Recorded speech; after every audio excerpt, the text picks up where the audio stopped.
With reference to the deposit insurance as well as credit guarantee corporation, consider the following statements. First statement, it's a wholly owned subsidiary of RBI.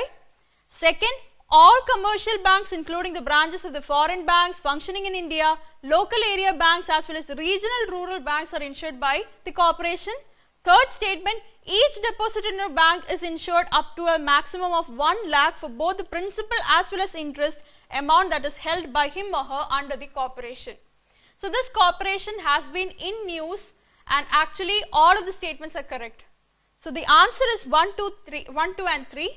So we have discussed this deposit insurance as well as credit guarantee corporation while we were discussing the difference between the NBFCs as well as banks.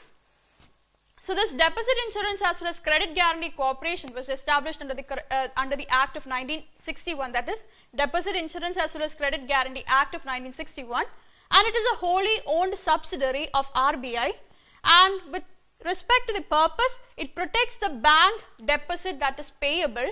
And which all are the institutions that are being insured? It's mainly the commercial banks as well as the cooperative banks, but remember, the primary cooperative societies are not insured by the corporation.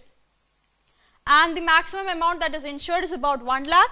And why exactly this has been in news? It's because of the Financial Resolution as well as Deposit Insurance Bill of 2017, which seeks to replace the Deposit Insurance as well as Credit Guarantee Act of 1961, under which this corporation was established.